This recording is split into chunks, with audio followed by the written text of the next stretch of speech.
Halo Genceter, selamat datang kembali di channel ini. Dimanapun kalian berada, saya harap kalian masih bisa tetap santuy. Oke, pada video kali ini, saya akan merangkum sebuah film yang berjudul Jalbe. Film ini menceritakan seorang wanita cantik yang terpaksa dimasukkan ke dalam penjara karena berusaha membela diri dari aksi perkosaan. Tapi di penjara, dirinya malah dijadikan pelayan genjot oleh kepala sipil di sana. Nah, bagaimanakah nasib wanita malang ini? Oke lah, daripada kebanyakan dengan ocehan saya, mending langsung saja yuk kita ke alur ceritanya.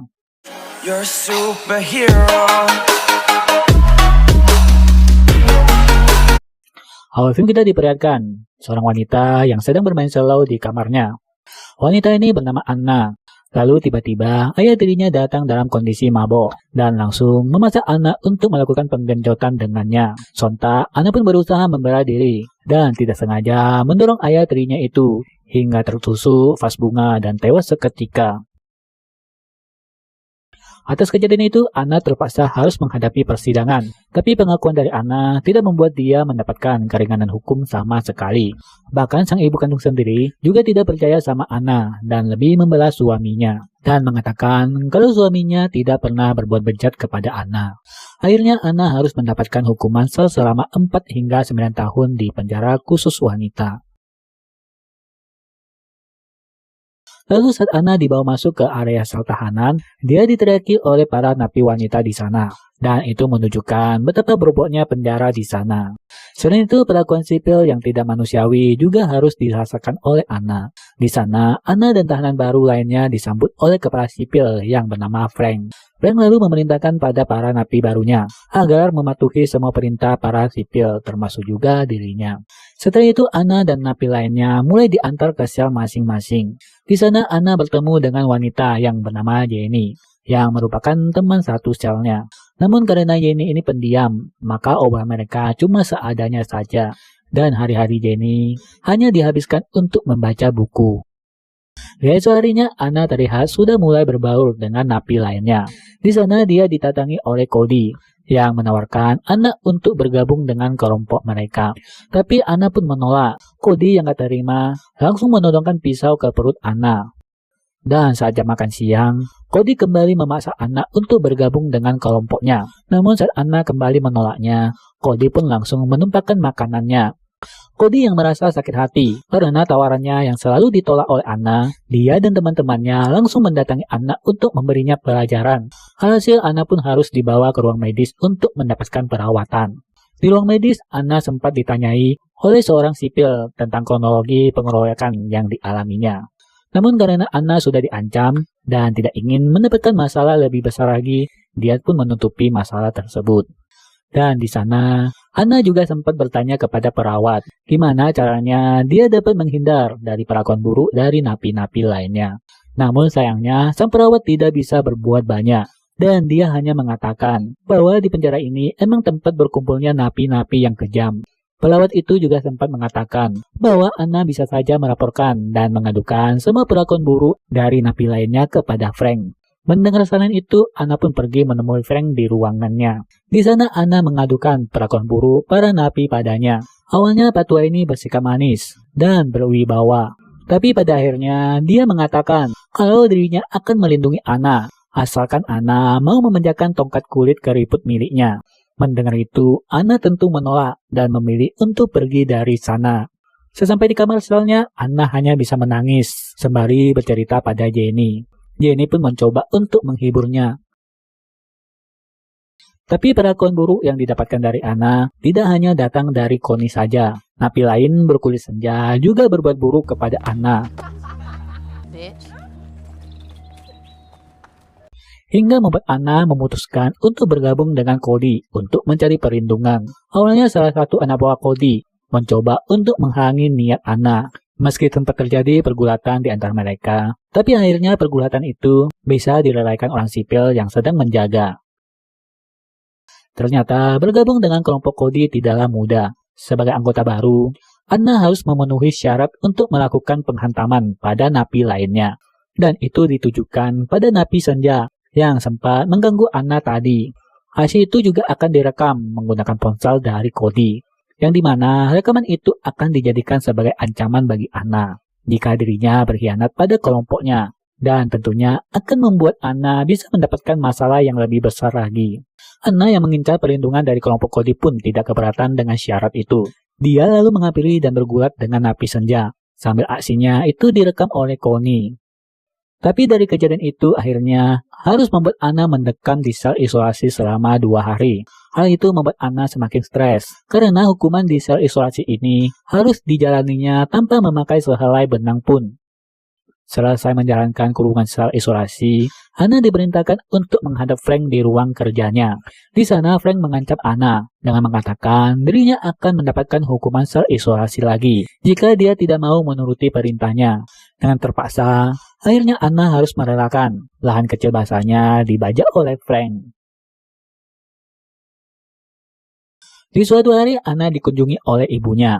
Tapi sayangnya pertemuan itu malah terjadi pertengkaran karena sang ibu kandung masih terus menyalahi Anna atas kepergian sang suaminya. Padahal Anna telah menjelaskan bahwa ayah tirinya itu ternyata telah berulang-ulang kali membajak sawah kecil basahnya sejak dirinya masih kecil sebelum sempat tumbuh rumput hitam halus di rawa basahnya itu. Bukannya percaya, si ibu malah marah kepada Anna. Anna lalu menceritakan perseteruan dia dan ibunya kepada Cody. Seakan-akan dirinya kini lebih nyaman bersama kelompok Cody dibanding dengan ibunya sendiri. Di tengah obrolan santuy itu, tiba-tiba si Senja datang dengan membawa alat pemotong sayur dengan niat hendak menyerang Anna. Beruntungnya Anna dapat menghindar dan memberikannya perlawanan.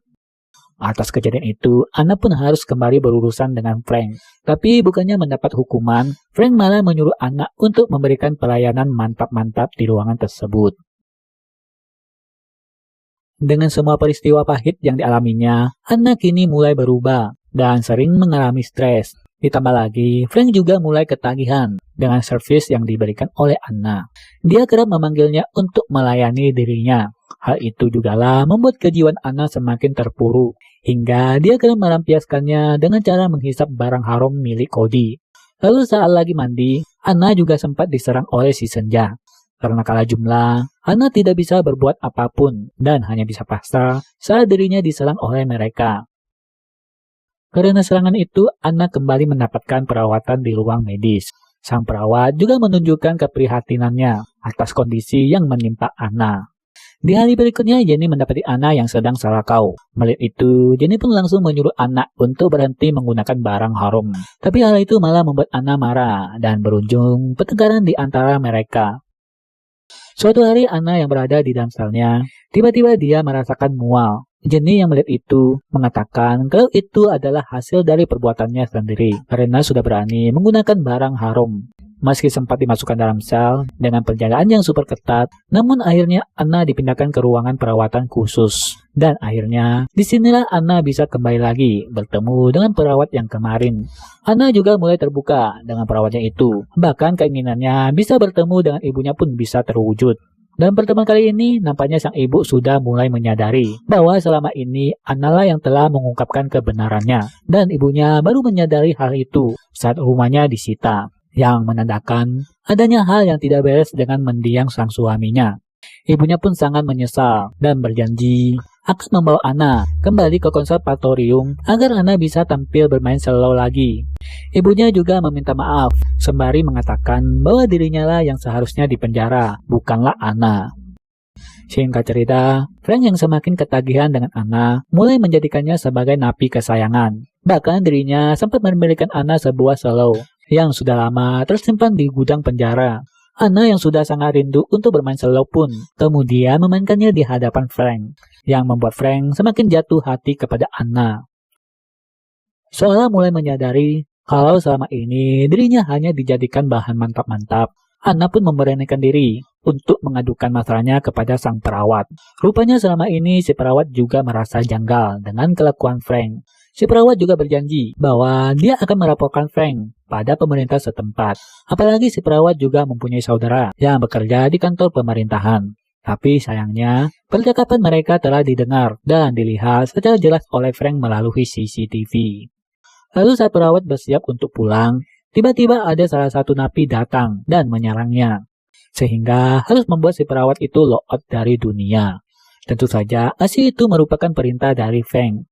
Lalu malam pertunjukan pun tiba, dan para napi mulai tampil sesuai bakatnya masing-masing, termasuk juga Anna yang memainkan solonya. Dan saat melihat penampilan Anna, semakin membuat Frank terpesona dengan Anna. Setelah itu, Frank menawari Anna untuk pembebasan bersyarat yang akan dilakukan bulan berikutnya. Mendengar itu, Anna pun merasa sangat senang, karena itu artinya dia bisa keluar dari penjara lebih cepat. Bahkan kabar itu juga diceritakan pada Jenny. Namun Jenny jelas tidak percaya begitu saja pada perkataan Frank. Apalagi kini Frank mulai ketagihan dengan jepitan martabak lengketnya Anna.